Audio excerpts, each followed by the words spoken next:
It's Sunday, you know what that means. I'm KMBest. Let's take a look at the top decks to climb in Marvel Snap. Thanos remains the defining factor at the top of the metagame, and there are two main builds of this list, with the Mad Titan proving able to support a maximalist ongoing build and a more tech-heavy build that is focused on cards like Shang-Chi to react to what other people in the metagame are doing.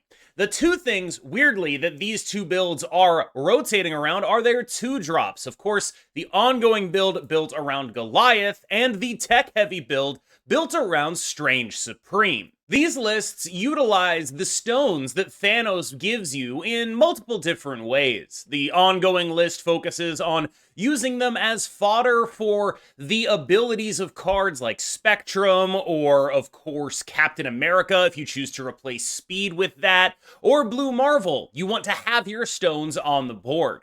The Tech Out version uses it as fodder for very specifically Strange Supreme, and of course both versions overlap with using the stones, along with Sam Wilson's Captain America's shield, to discount Mockingbird. Now, the ongoing build of this deck is, generally speaking, my favorite version. A lot of other people prefer the tech version because it ends up having a lot more of an even matchup spread. Cards that are typically extremely good into Thanos, like Killmonger, are a little less good into stuff like this. I should also mention that there are other versions of Thanos that are using their own Killmongers along with Death in order to try to have a mirror-beating matchup. I think that's a valid enough attempt at beating the mirror, but you end up giving up a lot of power by being a sort of Firehair type deck, as opposed to using something like Goliath or Strange Supreme that just really outputs massive amounts of power without asking too much of you. Next up is the variety of Batroc lists that have sprung up, and I know many people are going to look at this and say, well, Cam, what are you talking about? That's just a Scream deck. And yeah, it is, but Batroc is showing a really meaningful amount of power. Unfortunately for Batroc, you typically have one really good 2-cost enabler for him in any Batroc deck, that is Sam Wilson, and then one really mediocre 2-cost enabler for him, which is Silk. Along with this Batroc, Sam Wilson, Silk, Kraven thing comes Hydra Stomper.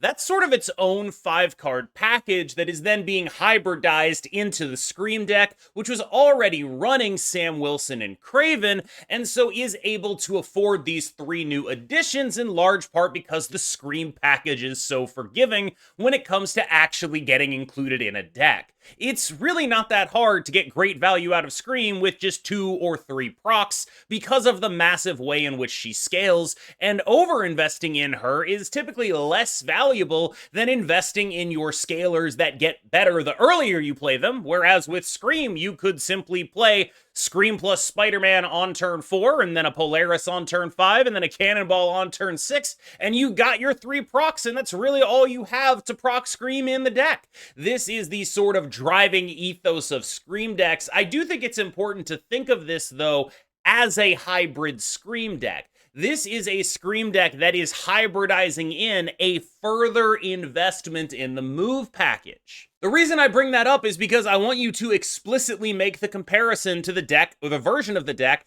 that is hybridizing in the Darkhawk stuff, because I think that's probably the easiest way to understand what the Silk, Hydra Stomper, Batroc stuff is actually doing. Scream typically is a deck that is easily able to afford to get other cards in it if those other cards are more relevant to the metagame. Last week, there was a lot of this deck. It's still plenty playable. Having a good matchup into Thanos is a really important thing right now, and being extra invested in beating Thanos can be incredibly helpful because of the prevalence of Thanos itself.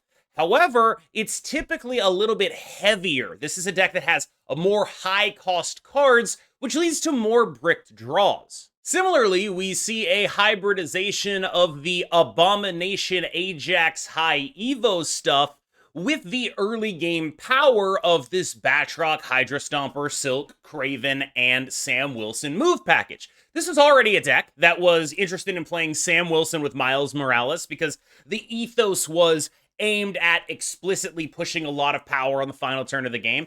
this is still a deck that is relatively light on tech, and so you end up in situations where you're a very good matchup against other mid-rangey decks because you don't have a lot of good targets for their tech, but you are kind of gonna get overwhelmed by anything that can just stat check you. Decks like this are part of why I like Ongoing Thanos, because it is just so able to stat check a deck like this, even though you'd think that, like, this is a deck, okay, the Ajax is going to be enormous, you get the Hazmat, it's going to be big, Laufey is going to be really big. Like, those are, like, you know, pretty good cards. Thanos can put, like, 30 power in multiple locations, and it is kind of hard to beat that unless you're specifically playing for it. And I think that that is sort of emblematic of where this metagame is, where I think this deck is like in a genuinely good spot, but it is a not fragile deck, but I would think of it as a mid-range deck that is aimed at beating the other mid-range decks, that is sort of occupying a space where it is trying to dodge as much tech as possible. It's not going to play its own loot cage, so it's not vulnerable to a Super Skrull, for example. Unless you're playing the Ajax on the 5th turn of the game, you're not really going to be vulnerable to a Shang-Chi. Things like that are important, and late game power explosiveness attached to a good mid-range scaling core is a great recipe for beating these other mid-range decks that you'll see running around. Of course, the traditional explosive Ajax deck is still plenty viable. I think it's a very solid attempt at dealing with what the metagame is throwing at you, but fundamentally this is a sort of known quantity at this point. It is remarkable to me the way in which this build of the deck has eclipsed the 4-drop heavy build of the deck. In large part, I think because the 4-drop heavy build of the deck is so dependent on Zabu. When you are getting your Zabu with that anti-venom Malekith stuff, it's incredibly powerful. You're a great mid-range beater. When you are not, it can get very awkward. Now, I do think this list has a lot of things going for it. I personally prefer the hybrid version from earlier, because I think if you're gonna be a deck like this, what I want to do is just throw as many points on the board as I can, and this is a list that is sacrificing some synergy in order to get those points on the board. You know, the other list is going to be a little bit worse at activating Abomination consistently, right, without the power of the early game kind of stuff, like Scorpion, etc. This list is more consistent at doing what it does, but the other list has baseline higher power. I think that I prefer the other list, but both of them are perfectly acceptable options right now, and there is a lot to be said for just consistently executing a very powerful game plan. Clog is a relevant archetype and basically has been for a very long time at this point. This is a powerful deck that has a powerful game plan that unfortunately has some negative cube equity attached. This is a deck that is extremely easy to predict. Fundamentally speaking, that is the risk of this deck. You are very rarely getting 8 cubes out of anyone. You are very rarely getting 4 cubes out of anyone.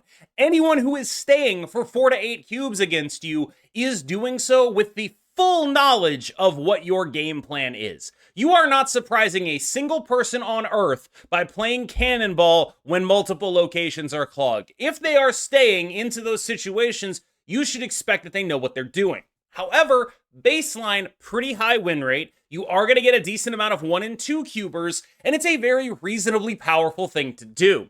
The good thing about this deck is the only deck that's really free-rolling any kind of manipulation of locations is Thanos with the Reality Stone, and Thanos is typically a deck that you're pretty good against when they're drawing well. Now, there is something to be said about the Strange Supreme version. When we talk about Thanos, we talked about how the Strange Supreme version had, like, more even matchups across the board, was just more able to win its bad matchups and that kind of thing. This is one of the examples of that. The Strange Supreme version is much more able to beat Clog if, for example, they are relying on, let's say, sending a Acid Arrow across. Strange Supreme has a good shot at eating that. He has a good shot at unclogging lanes that are filled with stones. Things like that are very difficult for this deck to deal with. I think that this deck has dropped a little bit in my estimation, in large part because the Thanos decks, while they should be great matchups, in my experience from the Thanos side, it's not as bad as it feels, and when it is bad, you're basically only losing 1 cube. And when you can pull something off, like a big Spectrum to surprise win a lane and make them really, really sad at everything they've done, it really does win you a lot of cubes. So the cube equity is just not there, although the win rate, I believe, is. There are a couple of interesting Surfer lists. The main thing being negotiated right now when it comes to Surfer is, what is the deck supposed to look like in the form of the composition of the packages of 2s and 3s you can put in here? This is the sort of default version as I see it at this point. This is including Captain Carter, who is not as good as Brood, but is notably better than Sebastian Shaw. Red Guardian is our catch-all tech card of choice. Juggernaut do be juggernauting. He does his thing. He jugs their nuts. It's a very powerful card that is a natural fit in a deck like this. The fundamental thing about Silver Surfer in metagames like this is that there's not a lot of variety in what you do. Your job is put points on the board. Your interaction is limited to 3 drops for the most part. So you have your Juggernaut, you have your Red Guardian. You are a great points deck. This is an excellent deck at just being a fairish mid-range deck that does points. But I think what that does is it leads sort of high-ranked players to overrate it a little bit. Not that this deck is bad, it's just not special. It's just good. This is a good deck. I don't want to sit here and be like, oh, Surfer's bad.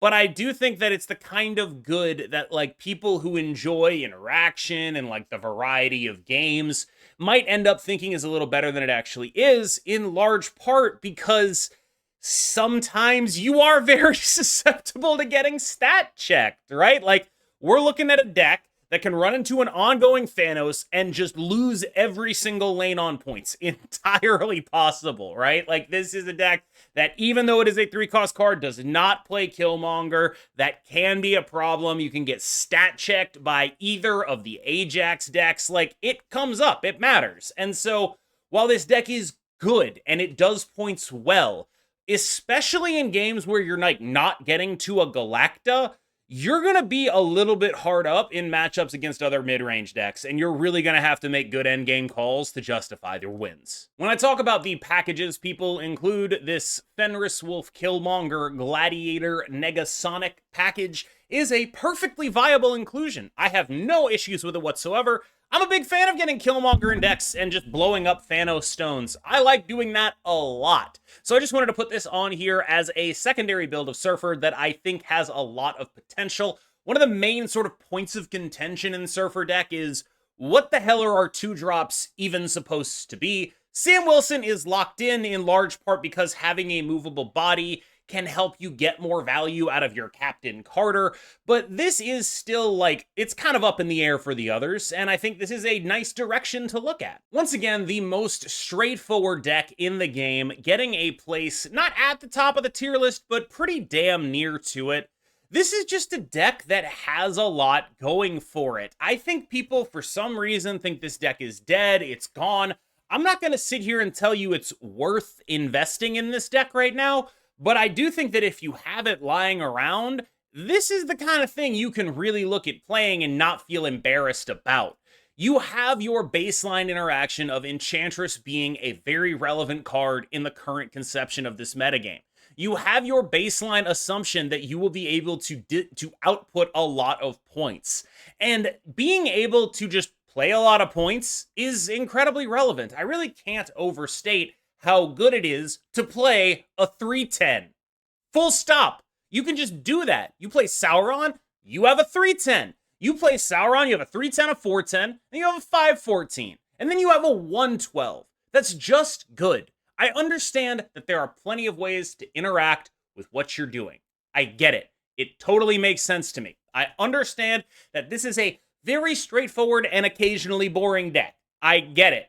But it is a deck that has a fundamentally large amount of points, with a good interactive piece in Enchantress that is good both in terms of being a backup plan for removing negative ongoings from your side of the board and for removing positive ongoings from theirs. It's just strong. In a world where we discuss stat checking, I think it is worth mentioning the discard deck.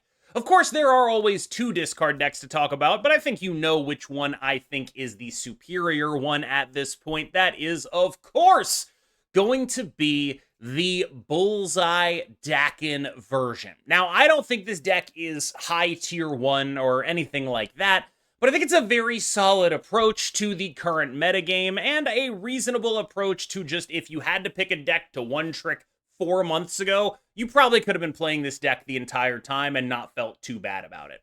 It is no longer a deck I commonly see at high infinite, but it is far from a deck that is unplayable. I think it is a very solid option that combines a combo style upside with a general ability to be a mid-range deck. One thing that you will want to look out for, though, we've talked about the ways in which like Thanos decks can really just stat check you. Thanos coming back into the metagame has brought a very high amount of Cosmo and even some Goliath back in. You should be scared of that. One of the interesting things about this metagame is that it's very high on green power, by which I mean power that is added to cards via their abilities and then can be negatively taken away by Shadow King. So being a good Shadow King deck is a really interesting place to be in this metagame, and what I find interesting is there have not been a ton of good Shadow King decks. Shadow King is good against Batroc, it is good against Scream, it is good against Kraven. Generally, it's good against that whole deck. It can be relevant against things like Laufey even. It can be resetting some of the afflictions people have applied to you. It can be just a good card against Cassandra Nova. It's good there too. It can be great against Strange Supreme, necessitating that they run Cosmos and things of that nature. There's a lot of good hits for a Shadow King deck to have.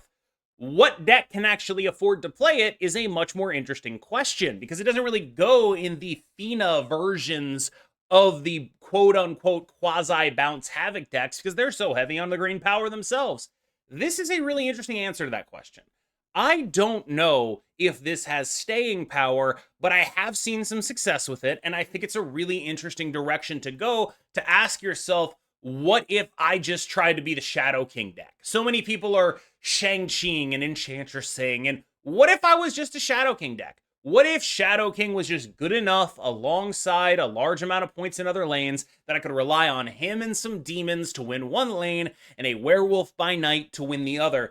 That's the thesis here. I think it's a really interesting one. Move bounce still do be move bouncing. I think this deck is a deck I don't particularly love being around, but I do think it's mostly being held back, if it is being held back, by the existence of Scream and by it being pretty difficult to play. Now, I will say this, I've seen people playing Batroc in here. That hasn't made a ton of sense to me, in large part because, to me, the ethos of move bounce is not to mid-range it out. The ethos of move bounce is to be as close to Hela as you can possibly get. You want to be a deck that has no priority on the final turn of the game, and your final turn output is 80 power, or something like that. That's what you're looking for. Topaz helps raise that ceiling, but by costing 3, she makes it a little more awkward for you to actually set up such that you're throwing priority effectively. I still think that the ceiling play is how I like to play this deck. What you want to do is just get the vastest, most large amount of power you can get, as much of it being as impossible to interact with as you can get it, and that's the whole thing this deck is doing. Like, I think even thinking of this like a bounce deck, it objectively is a bounce deck. Like, I don't want to act like it's not a bounce deck, but the point of it is to be as close to Hela as you can.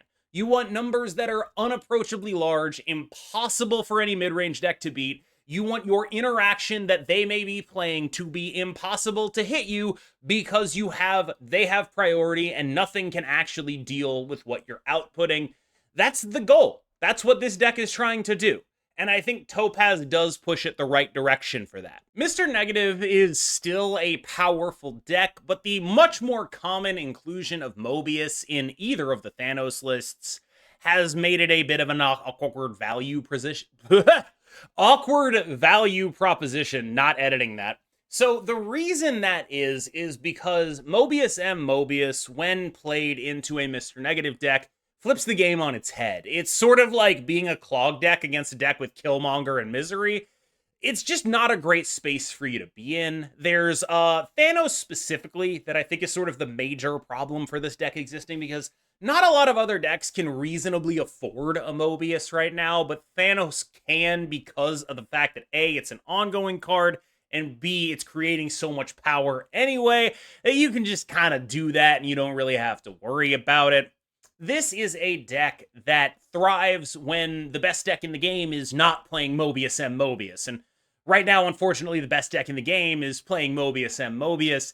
It makes it really hard to snap into any Thanos list, and Thanos lists are extremely common, and you really don't feel good about that because not only do they have Mobius, they also have access to Reality Stone, so if you're a Magic deck, it just gets even more fraught, and if you decide to go all in on turn 6 and they don't Reality Stone you, occasionally they have things like, Shang-Chi and Enchantress, and then you just feel even stupider for going in on turn 6. It's an awkward spot to be in, honestly. I wanted to show you a mid-range pile one of my friends has been working on. This is Stefan's mid-range pile, or at least a version of it. If you've been Electra'd recently, this is probably why. There's just a lot of Batroc running around. Being able to, Electra and then revive a Batroc is pretty cute. Nobody has ever played around Electra in their entire life, and frankly, the Sauron points package is being put to extremely good use in this deck, where you really care about, a 1/7 and a 3/10, whereas the more expensive versions of the cards, your Typhoid Marys, your Red Skulls, those can be a little bit more problematic. This is focusing on the best value propositions in the Sauron package, allowing you to play a very mid-rangey interactive game. That Legion at the top end, absolutely a flex spot, could easily be Enchantress, would not be opposed to it at all. There is generally a high emphasis on priority here for Juggernaut and Negasonic, and you will be making prio choices, which is why there is an inclusion of Makari. So with all of that in mind, this is a relatively high skill cap pile of good cards. You're not going to be winning games by a lot. You're going to be winning games by small amounts, but it does work. You know what time it is. It is, of course, time to talk about Destroy, which weirdly, because of the much more prominent split in Thanos, I honestly feel like, even though I think Ongoing Thanos is the better version of the deck, I feel like I play against more of the Strange Supreme Thanos, and that's bad news for Destroy, whose only real argument for being a relevant deck was that it could play Killmonger. I'm not saying the deck's unplayable, you can play it, but I've been talking over the last few weeks about how I think it's getting better and better and better, and now that they're all kind of anti-Killmonger on their Thanos, it's a little bit more awkward. Now, I do think the ongoing version is better, and I do think Killmonger is excellent to the ongoing version, but this is a deck that just sort of randomly gets hosed by various tech cards. Mobius is in the ongoing version, there goes your death. People are playing Enchantress, people are playing all sorts of stuff that just sort of incidentally beats you, and it's an awkward spot to be in when you're a deck that already doesn't have a ton going for it, to have a small movement against you in terms of opponent deck composition. Now, Batroc being around a lot, Killmonger's still really good. I don't want to understate how good a Killmonger can be. I just kind of feel like if I'm going to play a Killmonger deck, I'd probably just rather do the Surfer build we talked about earlier. All right, y'all. Thank you so much for watching. As always, I have been KMBest, you have been phenomenal, and I will see you in the next one.